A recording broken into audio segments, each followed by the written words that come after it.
Peace and blessings. Peace and blessings to everyone who's sitting here watching,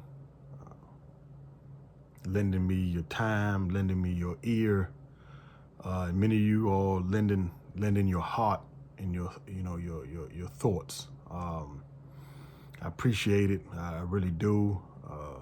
So many of you all have commented and expressed gratitude for my efforts. And so I truly appreciate that. It motivates me, it fuels my fire, and I believe I'm doing something right, so I appreciate you all for watching and walking this journey with me. I look a bit haggard because I got about 3 hours of sleep last night. I'm working on my second poem book, and so, sometimes the mood strikes me, and I'm just writing away, trying to get that out the way, and I want to finish up my book on my experiences in prison, what I've seen, what I've been through myself, and just some of the lessons I've learned in life. So again, thank you all for walking this journey with me.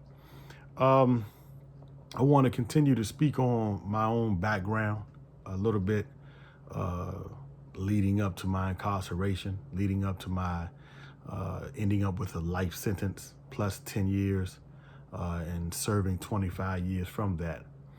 In one of my previous videos, I spoke on going to the Virgin Islands with my father, where I believe that's where he started smoking, crack, using that drug, which was a terrible drug, and all drugs are, but that is the drug that, I saw the most damage being done by in the inner cities, in DC. They call it the crack epidemic, and it was a terrible time for those involved in that in that era. Those selling, many were incarcerated, many were killed as a result of robberies, and many people were on it, and many people lost their families, many people lost their livelihood because that particular drug just took so much out of people. I've seen mothers who, it was a guy that we knew in this neighborhood in DC called LW. And his mother was, kind of stern. She worked, and she wasn't really happy when people knocked on the door to look for this guy, and everyone was always respectful. We would knock on his door and like, yes, ma'am, can, such and such come out. And she would be stern. She would let the door close, and you would hear her say, you have some company or your friends at the door. But, you could tell she wasn't really happy about it. Understandable, he hanging on the streets in the corners or whatever. And years later into the crack epidemic, matter of fact, not even actually a year, she got on drugs, and she began to sleep with the same guys in the neighborhood. She actually, like I said, she had a job, she lost her job. And I remember knowing that at least 4 guys from this particular neighborhood slept with her. And the guy, he had been killed in a neighborhood rival situation. So it was a terrible thing. So when I came back, from St. Croix with my father, like I said, he went out and did about, a few weeks, maybe a couple, maybe a month or so, in the jail somewhere out in Maryland, Calvert County area. And his bond was paid and everything, and he was on probation for a period of time. But I never went back to live with him because, like I said, he got on drugs real hard. So he stayed in a lot of rooming houses. We would go visit him, my brothers and I, my siblings, my sister. And, he always worked. And there were times when we would go and he would, pull out money and pill it and give it to us. And there were times when he would say, you were supposed to come yesterday, or you were supposed to come last week. And I relapsed. Like, there were many times he's relapsed, where he might get a check for $300-400, and that all that except for maybe what his rent was went to crack. And he stayed in a lot of rooming houses, and I remember several ones. I remember one up in Silver Spring, Maryland. I remember a shelter slash rehab a little deeper into Silver Spring. I remember him staying in one place down on a street called 9th. And so he was scattered around And like I said, I never lost love for him. I never lost the respect that I had for him because he was, who primarily raised me. Um, but you began to, as a youth, feel some type of way, And I remember watching him smoke crack. I remember he lived in a place or stayed in a place in Maryland. I believe it was like the Fairmont Heights area off of Sheriff Road, and I remember watching him smoke it. Mind you, when I was in St. Croix, I saw him make a crack pipe, and I remember, watching him smoke it, and it always hurt me because, like I said, he had so much knowledge. Like that's who taught me, about the history of Christmas. He's the one that taught me about the history of Valentine's Day. He's the one that taught me about, the history of, the black man and woman's journey in America, much deeper than I learned in school, and he taught me about nature. He was an avid nature lover. Like he loved it, and he would, take us out to parks all the time with my cousins, and he would teach us, like not just how to fight, but also he would, if he had a car, he got up under the car, he'd call us over there, this is how you change oil. This is how you start it. This is how you check, your tires. And so I always remember that. However, you become disappointed because the person that you look up to is out here, taking money from family, borrowing money from family. I remember my brother and I stayed with him one weekend, and he asked my brother for a 20, and my brother had been selling drugs, and my brother went to a stash he had and got a 20 and gave it to my father. But when my brother, went to his stash, evidently my father found the stash. So we didn't know. The next morning he woke us up and said he wanted to speak to us. So we went into the living room, and he was basically like, and he looked at my brother like, I found your stash last night, and where my brother had put it, which to me was a crazy place. It was in the bathroom, and the pipe that comes out of the wall leading into the tub had, a hole around it. It was a large hole around it. So he folded up a Newport pack and stuck it up, in there. One, why would you put crack, near water, a water source? I didn't get that, but he thought that was a safe place to hide it, and he was hiding it, from my father because we knew he was on drugs. And my father found it, and roughly smoked up, I guess, the $200 and something worth of drugs my brother had. And so told my brother he would try to get the money back and things like that. My brother was upset. Once my father finished speaking to us, we went back in the room, and we we was hurt. My brother more so than me, he was hurt, and he worked for somebody, but the guy that he worked for, he sold drugs for, wasn't a bad guy. He was, a soldier by all accounts, meaning that he would fight you. And if it got serious, he would use weapons. But he was a good guy. He really was. And I know, people, oh, he sold drugs. How he's a good guy? And I mean, he's bailed guys out of jail. He's giving guys money, and not just on the strength of drugs, and selling. He looked out for a few guys in the neighborhood, and they didn't sell drugs for him or anybody else. So my brother wasn't really fearful that there would be some sort of retaliation, but, that was an event. An incident. I remember one time we were in Alexandria. My father came and spent the weekend, and he turned around and he gave my brothers and them some money. My sister gave, I think he might have gave me $20. I'm not certain. I don't, but I know he gave my younger brothers a couple of dollars, and my sister. And we went upstairs. I'm going to a go-go. So I told my younger brother, spend that money. You know what time it is. And I come back from the go-go maybe about 2 or 3 o'clock in the morning. I think I turned the light on, and my brothers, they weren't really sleeping. I asked them what's wrong, and they were like, he got the money back. And I was upset. I'm like, man, I got you, So, I was going to give him, some money the next day. But probably about 6, 7 o'clock, my father woke me up and said he wanted to see me downstairs. So I go sit downstairs, but I'm still groggy from sleep, so I really wasn't listening. And he was like, you notice anything missing? Which I looked around, but it was like real brief. I didn't really pay, like I said, I was still kind of tired. I didn't even take a shower after leaving the go-go. So I just laid down, kind of disappointed that he had relapsed and, got the money from my younger brothers. So it was a VHS I got my mom, ill-gotten gains, so I went and he's like, I took that down the street. The young guy that I gave it to said he would give it back if, I came with a few dollars. So my older brother came down. He asked me to call him, see if he can get a couple of dollars, but he didn't have any money on him at the time. So I went, with my father to the guy's spot about a block and a half away. And, I asked him, I said, man, guy brought you a VHS last night, and the guy wasn't a villainous type of guy, but he was known on the street for making a lot of money, and he had a couple guys to work for him. But one guy was actually riding his bicycle in the neighborhood when he saw me walking up. I guess maybe protecting him or whatever. I don't know, but I looked at him and don't approach. So he went and got the VHS, and I gave him a few dollars, and when I leaned to the side, he said, man, that's my father. Give me back that. Give me that and take this, and don't serve him no more. So that was that. I got the VHS back. And mind you, at the time I'm 16. Another incident like that was up northwest, and he had stayed with a sister around the corner from us. My mom and us on Euclid Street.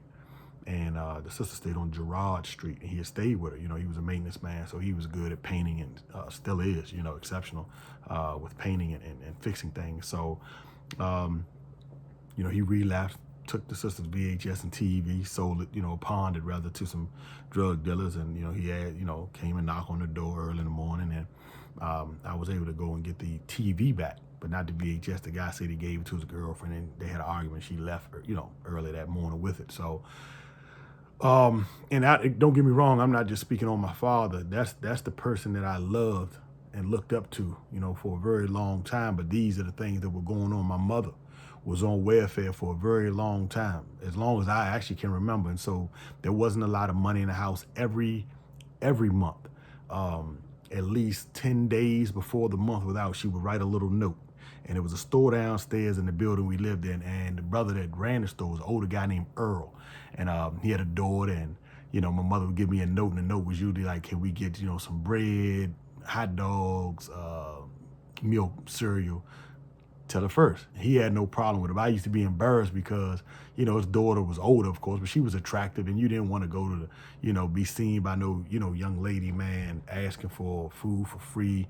It was just, it was always embarrassing. Even when we had food stamps, I would go to the stores, and, you would be shopping, you're grabbing little things thrown on the counter. As soon as you're about to pay, here come the girls in your neighborhood. You could deal with the guys, but here come the girls in your neighborhood, and you walking around. I'm trying to walk around the store looking for something else to put up on the counter, something small, 25 cents, maybe a little Debbie or something.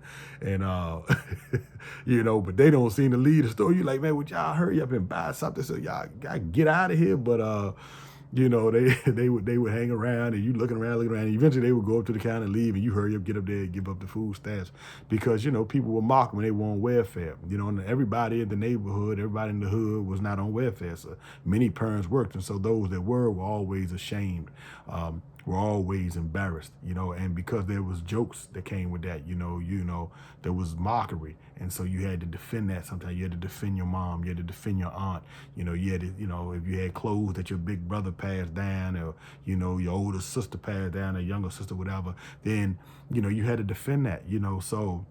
And this is no judgment on parents. This is just to say, again, this is a lesson that I learned, that sometimes parents, and I'm no parent, I most high willing, I will be one day.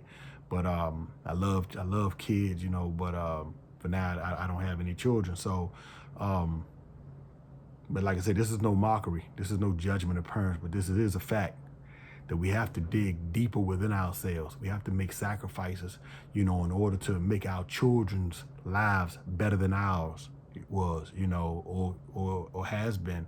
We have to dig deeper. We can't continue to make excuses, and our babies out here dying, our young ladies out here sleeping around because they're looking at a mother, who sleeps around. They don't have fathers in the house because the father chooses to rip and run and sleep with everybody he can lay with. And so he has children all over the map, and they're not even bonded with one another. So much chaos and madness out here, and children absorb this. And so their minds and their spirits are disrupted, and we don't even know because we don't even pay attention. We don't even listen. We think that they love us, and they do. We think that they they adore us and look up to us. Nah, they look up to the hardworking father. They look up to the mother that's not cussing them out all the time, disrespecting them, talking to a child like a child is a grown adult, like using profanity. I saw a woman, since I've been out, the little boy had to be 4 years old in a drugstore, and the mother was like, bring your A over here. I'm tired of your A. And it was a 4-year-old boy. My mother or my father never spoke to us like that. Nah. So, my mother was on welfare for a long time. She did not come out the house. Like I said, I did not know that this bipolar schizophrenia was kicking in. My mom and I said this, I believe, in one of my videos, and I didn't know this until maybe, I didn't know this until maybe 90, I believe, 90. And we were talking about brothers, children. And I think my brother and I had asked my mom, why she don't have another baby. At the time she was dating on and off my stepfather. And she was like, nah, I had a miscarriage and I had an abortion. That kind of took us aback. Like, what you mean? You had an abortion. So, and this is what I said. I said, huh? What happened? I could have had another little brother, a little sister. And she was like, yes, but, my mother's real soft, so she was like, yes, but, wasn't meant to be. So, she proceeded to tell us that, she used to drink a lot and she stopped drinking. And one night she had a relapse, and she was raped by 3 guys. And, as a result of that, she didn't drink anymore after that.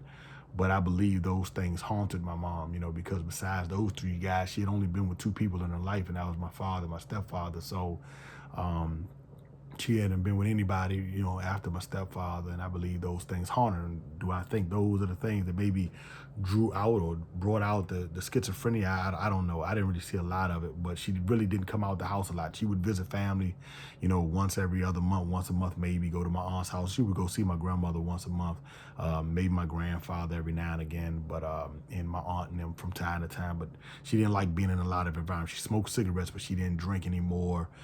She didn't do any drugs, and so family would come by, but not as much as, because she was polite, but it wasn't, you drinking and you smoking, or you wild, you want to go over those houses that, allowed those things, and my mother didn't, so, and my stepmom, loved her to death. She got on drugs, but she was a functional addict. She could work. She always had a job, always had a vehicle, always had a place to stay, and it was clean and it was better than where we lived. And so, we used to visit them often, my brothers and them, my sister, we visited them often, but she was on drugs too, and I sold drugs to her friends a couple of times, and I felt guilty about it because, I know that sometimes they smoked together. So, I used to sell out of my aunt's house, over in an area called Rhode Island Avenue, or New Jersey Avenue was an area over there, not too far from a neighborhood called Detroit Park. And I used to sell drugs, but like I said, I never really blew up because I would fight and get in trouble. I'd been in juvie a couple of times.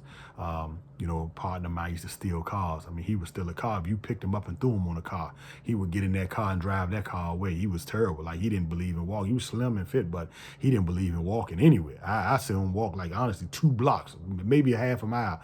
And he was like, man, I'd be back. He come back, man, with a Toyota Corolla back in the day. And like I say, that was his MO. I think he stole one time 30 cars in the course of 2 weeks. And I'm not exaggerating. It was just joyride. Wasn't no chop shops involved. It was just, he would get a car, ride around to the gas tank almost on E, drop that off at a complex, get in another car, drive around. He did this for weeks on end. Anybody that knows will tell you that's what he did. So life was hectic. Everyone around me, my uncles were on crack. One I looked up to all my life. He was a fighter. He was a soldier. Everyone respected him. Everyone loved him. And, he was about family. I mean, he would pick us up, take us places. And me, I would kind of stay to myself sometimes, even among family. I would kind of stay to myself, go in the room, play with little army men and stuff. And he always sought me out. And so when he got on drugs, that hurt too, because I'm like, how are these giants in my life, how are they succumbing to this? This little small piece of rock, crack. This I didn't understand it. And I'm talking about family would steal from each other. You'll come, a VHS is gone, guns are gone, money is gone. Everybody's borrowing $20. That was like the specific number. Let me borrow 20. young family members had money being stolen from them. I've had money stolen from me when I slept over family members' houses. And so, I took to the street, and I was wrong because I also sold, the same drug that I hated, and I didn't know I hated it at the time.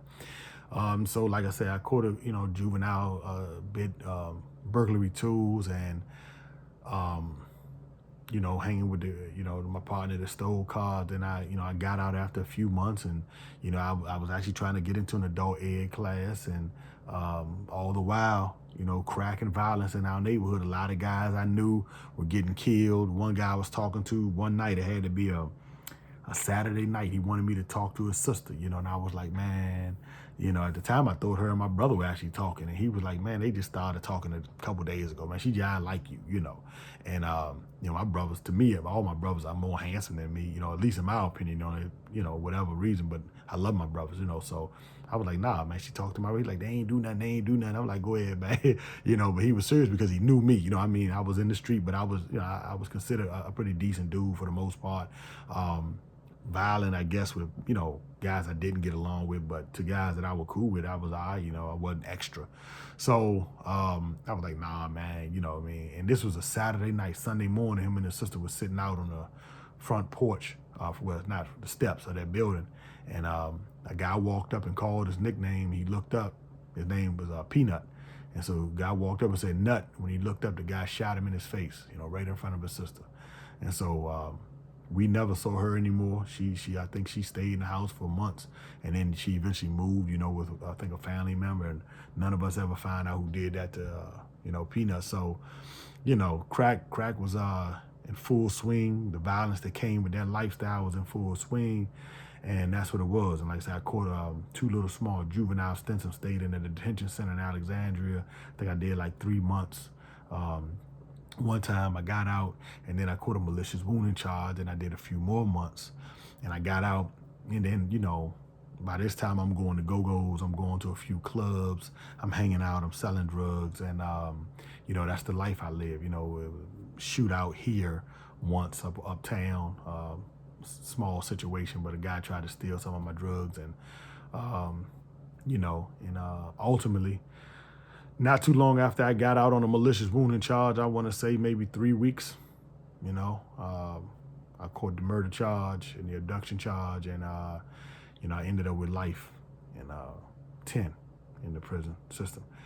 And I did 25, and my other videos talk about the beginning of that. So, that's who I am. That's who I was. That's who I am. Or those are stories, and these are parts of me. And like I say, there are many more youth that saw worse than me. There are many who have not seen what I've seen. They've not been through what I've been through. And so, when I speak, sometimes there's a weight on my chest because, I'm forced to reflect. And like I say, I love my family. I love I love my people. I love, good people, what I'm saying? And by nature, all of us are good. All of us have good hearts, man. We're all, fashioned and molded by the Most High, the creator of the heavens and the earth, man, to do and be better, to contribute to humanity. But what happens is we are influenced. We are shaped and molded slightly by our environment. Yes, we know right from wrong, and I'm not making an excuse. I accept everything I've done. And there are those that, oh, you were young when you did that. Our mind isn't fully developed. Man, I knew right from wrong. That's why we still out of stores and look around, because we don't want no one to see us. We know right from wrong. I know having a gun is wrong. I know selling drugs is wrong. Fighting is wrong. So I make no excuses for mine. I did, when I was younger, but as an adult, I realized I've been wrong. So, that is what fuels my desire to help.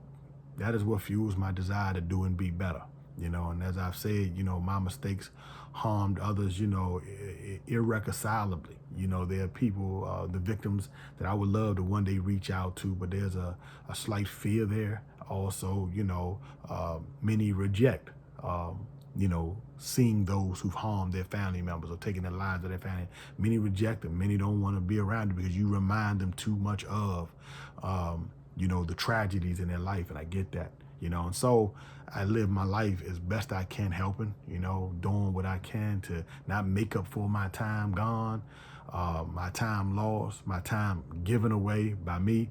But I do my best to show that I've evolved and I will continue to do so. And I want to show people that, redemption is necessary, So again, this was pretty long, but I wanted to give people a backstory on me, so that when I say things, when I share my opinions, my perspective, it doesn't seem like it's coming from some fool or someone who hasn't been through it, someone who hasn't seen it, someone who hasn't, I've slept in a room, what I'm saying, with my mother, like not a apartment, but just a room. And she stayed in a rooming house, and me and my brother on a mattress, and she's on a box spring, and we really did have a little hot pots, two little hot pots with the boiling water and the grits. I know what it is to be on welfare for years and years and years, and my mother goes to the food bank and get a big block of cheese, a silver can that had peanut butter that was super hard. And the only way to soften it up was pour a little syrup that you also got from the same place, and the honey. And the powdered grits and the powdered eggs, those were meals. Not for 1 month, not for 2, those were meals. Shopping at Salvation Army, getting a pair of pants for 50 cents, and my mother putting a patch on them. I know that well. But I also know fun. I also know what it was like to just be around my cousins. And we used to have, so much fun at the beach when my father was, not at his best, but when he was better. I know what it is to be with my mom and my family over, in the neighborhoods in Southeast, man, just running with my little cousins and running with my brother, and we catching bumblebees and lightning bugs. I used to catch ants because I always loved ants. And so I used to catch the ants and watch them, inside the jars, running along the creek, looking at the little tadpoles and fish. So I know joy, even in St. Croix with everything that went on down there. I know what it was to swim in that Caribbean Ocean, and that was beautiful. Even to this day, I don't even want to go to any other beaches until I get back to the Caribbean because I'm spoiled by that water. It was so, transparent. It was just beautiful, crystal clear. So I know good, but I also know a lot of pain. I know a lot of pain and a lot of violence in our lives and a lot of disruption, a lot of dysfunction, as others do. So I just want people to know that I've learned a lot, and I still have a lot to learn. I still get upset from time to time at the silliness I see. I still get bothered by my own mistakes and my own shortcomings, but I work every day. I'm up every day, 4 o'clock, sometime, earlier than that. Sleep sometime eludes me. But I work every day, and if a family member needs help, if I can do it, I try to do it. If I can, then I can't. But I do my best to go out of my way to help those that I love and care for, So, again, I thank you all, man. I really do. I appreciate you all. I pray that something I said may resonate, and it may, get you to think a little harder on something I've said. Maybe there was a lesson in what I said for you, but the lesson I learned is one, we all fall short, in my upbringing, we fail, my family, and I fell short. So I try not to judge, though, we all do from time to time, because when we evolve, we want others to evolve when we evolve, and that's just not going to happen. So, the Bible says in expectation, there's vanity. So I try not to expect, but then, we do. So thank you all. Please have a peaceful day. Thank you for liking my videos. Thank you for subscribing. Please share it with other people. If you're on social media, share it. If you're watching this and you have Instagram, I'm on there, Khalid Kareem 75. I'm on, Facebook. Khalid Kareem is my name. And like I say, walk with me. I'm continuing to grow myself. I'm learning as well. And so, this is a long journey, and I'll continue to walk it as best I know. So have a great day, and continue to take care of yourself and those that you love and care for. Peace.